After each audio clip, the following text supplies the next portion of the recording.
Hello everyone, welcome back. और आज की इस वीडियो में डिस्कस करेंगे मेटल मेटल बॉन्ड के बारे में, जो एक बहुत ही इंपॉर्टेंट टॉपिक है आपके सीएसई नेट और गेट के लिए। इसमें क्या होता है, आपको कुछ एग्जांपल दे दिए जाते हैं और उसमें पूछते हैं कि मेटल मेटल के बीच में बॉन्ड ऑर्डर कितना है। तो चलिए देख लेते हैं मेटल मेटल के बॉन्ड ऑर्डर को कैसे फाइंड करते हैं, या फिर the number of bonds between metal metal हम किसी कॉम्प्लेक्स के अंदर कैसे फाइंड आउट कर सकते हैं। तो देखिए, जो हमारा फॉर्मूला होता है मेटल मेटल बॉन्ड के निकालने के लिए, वो होता है हमारा 18 multiply by N minus total valence electrons, और उसको डिवाइड कर देंगे 2 से। यहाँ पे जो एन है वो है हमारा number of metals. N stand for number of metals.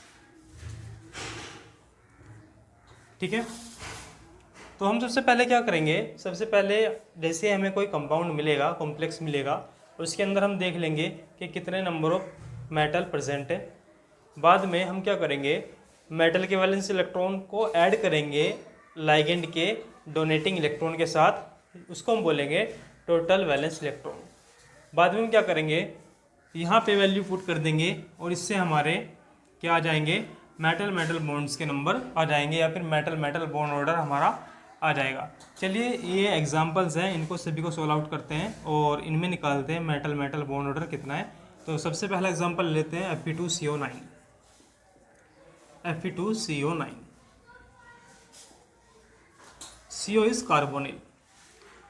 हमने पहले वीडियो में बताया था आपको कि जो आपका आयरन होता है उसके जो वैलेंस इलेक्ट्रॉन होते हैं वो 8 होते हैं। साथ में हमने यही बात डिस्कस की थी कि जो आपका कार्बोनिल लाइगेंड होता है वो हमेशा 2 इलेक्ट्रॉन डोनर होता है। 2 इलेक्ट्रॉन डोनर होता है। अगर मैं टोटल वैलेंस इलेक्ट्रॉन काउंट करता हूँ इस कॉम्प्लेक्स के लिए, तो देखिए आयरन हमारे पास 2 हैं और एक आयरन 8 इलेक्ट्रॉन रखता है, तो 2 कितने रखेंगे, 16। ठीक है, साथ में प्लस करेंगे, यहाँ पे हमारे पास क्या है, कार्बोनिल है 9 और एक कार्बोनिल कितने इलेक्ट्रॉन डोनेट करता है, 2। अब इसको ऐड कर देंगे तो हमारे पास आएगा 16 + 18 = 34। तो ये हमने निकाल लिए हैं total valence electron. Total valence electron Fe2CO9 के आए हैं हमारे पास 34। अब हम क्या करेंगे, इन टोटल वैलेंस इलेक्ट्रॉन को यहाँ पे पुटअप कर देंगे, जिससे हमारे मेटल मेटल बॉन्ड निकल के आ जाएंगे। अगर हम n की बात करें तो n क्या है, नंबर ऑफ मेटल्स। तो इस कॉम्प्लेक्स के अंदर हम देख सकते हैं नंबर ऑफ मेटल्स कितने हैं, 2। तो यहाँ पे जो n की वैल्यू है वो क्या है, 2। अब हमारे पास n की वैल्यू भी आ गई है, टोटल वैलेंस इलेक्ट्रॉन भी आ गए हैं। अब हम इजीली यहाँ से क्या कर सकते हैं, मेटल मेटल बॉन्ड को फाइंड आउट कर सकते हैं। तो चलिए फाइंड आउट कर लेते हैं कि Fe2CO9 में कितने मेटल मेटल बॉन्ड है। तो 18, n की जगह पे हम 2 रख देते हैं क्योंकि नंबर ऑफ मेटल्स 2 है, माइनस टोटल वैलेंस इलेक्ट्रॉन हमारा आए हैं 34 और उसको डिवाइड कर देंगे 2 से। तो हमारे पास आएगा 36 - 34 डिवाइड बाई 2। तो यहाँ पे 2 बच जाएगा, 2 से 2 को हम कैंसिल करेंगे तो आएगा 1। तो यहाँ से हम देख सकते हैं कि Fe2CO9 के अंदर जो मेटल मेटल बॉन्ड है वो 1 है। ठीक है, अगर इसके स्ट्रक्चर की बात की जाए तो देखिए स्ट्रक्चर कुछ ऐसे होता है।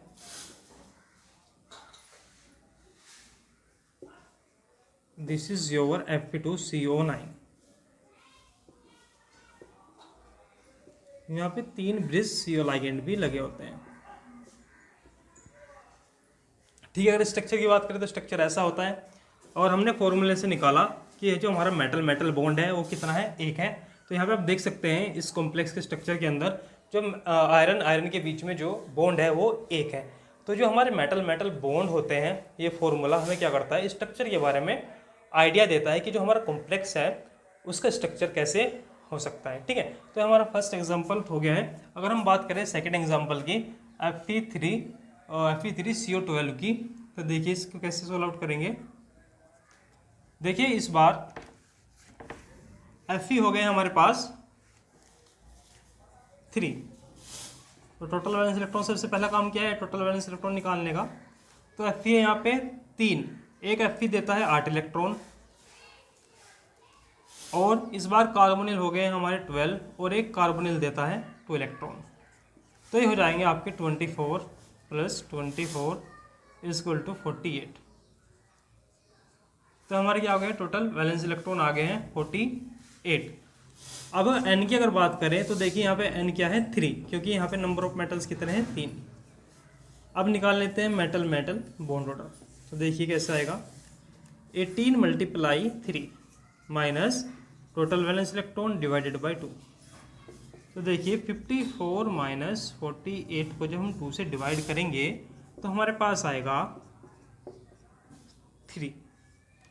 तो क्या आ जाएगा, 3 आ जाएगा। इसका मतलब ये है कि Fe3CO12 के अंदर आपके पास जो मेटल मेटल के बीच में बॉन्ड है वो 3 है। अगर हम इसके स्ट्रक्चर की बात करें तो स्ट्रक्चर कुछ ऐसा होता है।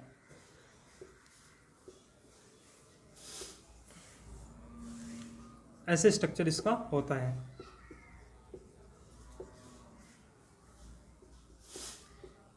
यहाँ पे आप देख सकते हैं कि जो आयरन आयरन के बीच में बॉन्ड बने हुए हैं वो कितने बने हुए हैं।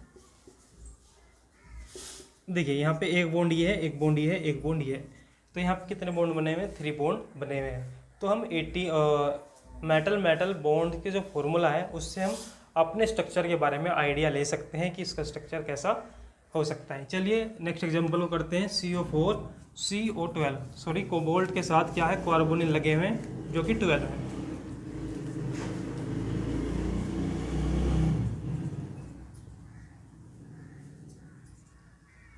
ये हमारा क्या है, कॉम्प्लेक्स है। तो देखिए जब आपका कोबाल्ट होता है उसके जो वैलेंस इलेक्ट्रॉन होते हैं वो होते हैं 9। कोबाल्ट के जो वैलेंस इलेक्ट्रॉन होते हैं वो कितने होते हैं, 9। और अगर हम बात करें कार्बोनिल लाइगेंड की, हमेशा 2 इलेक्ट्रॉन डोनर होता है।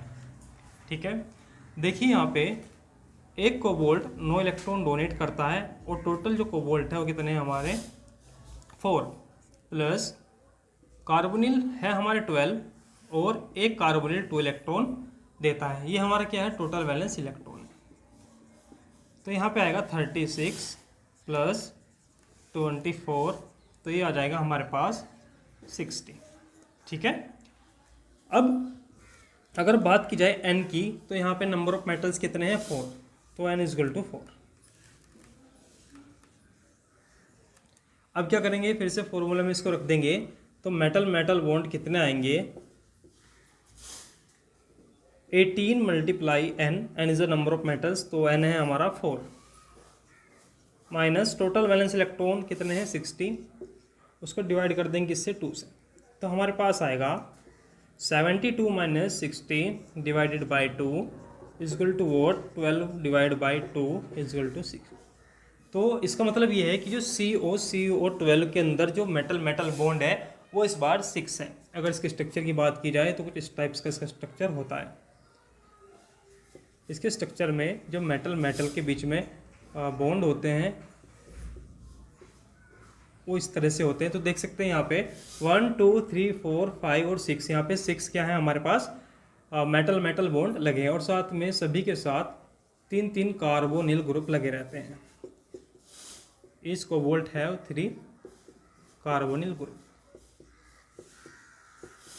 ठीक है, तो ये था हमारा CO4CO12। इससे अगले एग्जाम्पल की हम बात कर लेते हैं।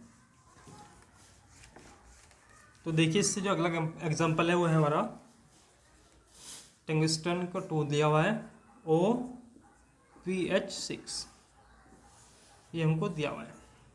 देखिए जो आपका टंगस्टन होता है उसके जो वैलेंस इलेक्ट्रॉन्स होते हैं वो होते हैं 6। ठीक है, और जो आपका OPH होता है ये हमेशा 3 इलेक्ट्रॉन डोनर होता है। इसको याद रखेंगे, OPH हमेशा 3 इलेक्ट्रॉन डोनर होता है। तो देखिए यहाँ पे सबसे पहले काउंट करेंगे टोटल वैलेंस इलेक्ट्रॉन। अगर टोटल वैलेंस इलेक्ट्रॉन की बात की जाए तो यहाँ पे टंगस्टन है 2 और साथ में एक टंगस्टन के 6 वैलेंस इलेक्ट्रॉन होते हैं। OPH 6 हैं और एक OPH 3 इलेक्ट्रॉन डोनेट करता है। तो अगर हम टोटल की बात करें तो ये हो जाते हैं 12 + 18 = 30। अगर हम n की बात यहाँ पे करें तो नंबर ऑफ मेटल्स कितने हैं 2। अब हम क्या कर सकते हैं, मेटल मेटल बॉन्ड को निकाल सकते हैं। तो मेटल मेटल बॉन्ड्स को निकाल लेते हैं। n की वैल्यू यहाँ पे इस फॉर्मूले में रखेंगे। n की वैल्यू कितनी है 2, माइनस टोटल वैलेंस इलेक्ट्रॉन वो है हमारे पास 30 को डिवाइड करेंगे 2 से। तो 36 - 30 डिवाइड बाई 2 = 3। तो इसके अंदर जो हमारा बॉन्ड ऑर्डर आएगा टंगस्टन के बीच में वो कितना आएगा, 3 आएगा इस तरह से, ठीक है, इस तरह से 3 आ जाएगा।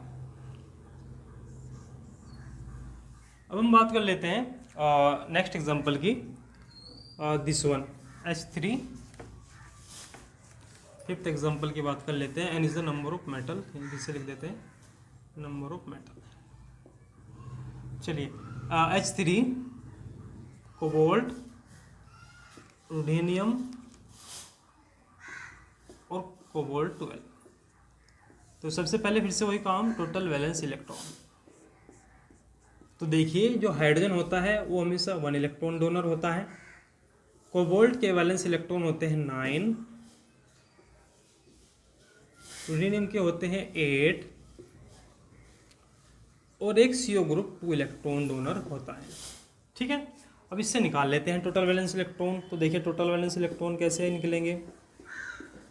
देखिए एक हाइड्रोजन 1 इलेक्ट्रॉन देता है, लेकिन यहाँ पे हाइड्रोजन टोटल है कितने, 3, प्लस एक कोबाल्ट 9 इलेक्ट्रॉन्स देता है, उसको ऐड कर लेंगे। एक रुडेनियम देता है 8 इलेक्ट्रॉन, तो यहाँ पे है कितने टोटल, 3, तो 3 × 8 प्लस एक CO देता है 2 इलेक्ट्रॉन, यहाँ पे है कितने 12। अब इनको क्या कर लेंगे, हम ऐड कर लेंगे, 3 + 9 + 24 + 24। तो देखिए हो जाएंगे आपके 12 + 24 24 और ये हो जाएंगे आपके 48 60। तो ये हमारे हो गए टोटल वैलेंस इलेक्ट्रॉन 60। अगर हम यहाँ पे N की बात करें, N कितना है, तो देखिए एक मेटल हमारी कोबाल्ट है और 3 मेटल हमारी रुडेनियम है, तो यहाँ पे जो टोटल हो जाते हैं N की वैल्यू हो जाती है 4, ठीक है।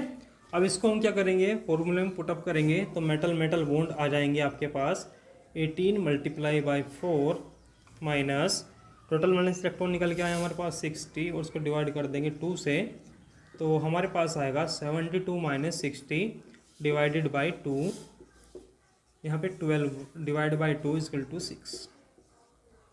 तो हमारा जो कोबाल्ट रुडेनियम के बीच में जो कॉम्प्लेक्स है, इसके बीच में जो मेटल मेटल के बीच में बॉन्ड होंगे वो कितने हो जाएंगे, 6 हो जाएंगे, ठीक है। अपने अगले एग्जांपल को हम डिस्कस कर लेते हैं। तो देखिए अगला एग्जांपल है हमारा, कोबाल्ट 2 दिए हुए हैं, Fe2 CO11 and mu PPH, इसका होल्ट वाइज है, ठीक है।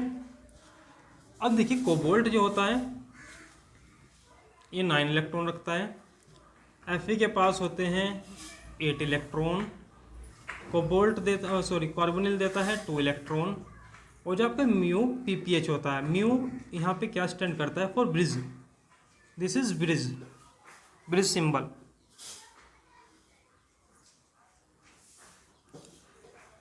Mu is use for bridge, इसका मतलब ये है कि जो आपको PPH है ये ब्रिज बनाता है 2 मेटल के बीच में। तो जो आपको म्यू PPH होता है ये हमेशा 3 इलेक्ट्रॉन डोनर होता है, 4 इलेक्ट्रॉन डोनर होता है, दिस इज 4 इलेक्ट्रॉन डोनर, ठीक है। अब निकाल लेते हैं। तो सबसे पहले निकालेंगे टोटल वैलेंस इलेक्ट्रॉन। तो देखिए एक कोबाल्ट के पास होते हैं 9 इलेक्ट्रॉन, 2 के पास कितने हो जाएंगे 18, एक आयरन के पास होते हैं 8 इलेक्ट्रॉन, तो 2 के पास हो जाएंगे 16, एक कार्बोनिल देता है 2 इलेक्ट्रॉन, 11 कितने देंगे 22, एक म्यू PPH देता है 4 इलेक्ट्रॉन, 2 कितने देंगे 8, ठीक है। आप इसको ऐड कर लेते हैं, 18 16 34 + 30 = वोट 64, ठीक है। ये टोटल वैलेंस इलेक्ट्रॉन आ गए हैं। नंबर ऑफ मेटल्स कितने हैं यहाँ पे 2 and 2 4। अब क्या करेंगे, मेटल मेटल बॉन्ड निकाल लेते हैं। तो कैसे निकालेंगे, 18 × 4 minus total valence electron divided by 2। तो देखिए 72 - 64 डिवाइडेड बाई 2, यहाँ पे मिलता है 8 को डिवाइड करेंगे 2 से तो आ जाएगा 4। इसका मतलब ये है इस कॉम्प्लेक्स में आयरन और कोबाल्ट के बीच में जो बॉन्ड ऑर्डर है वो कितना है 4 है। चलिए अगला एग्जांपल सोल्व कर लेते हैं।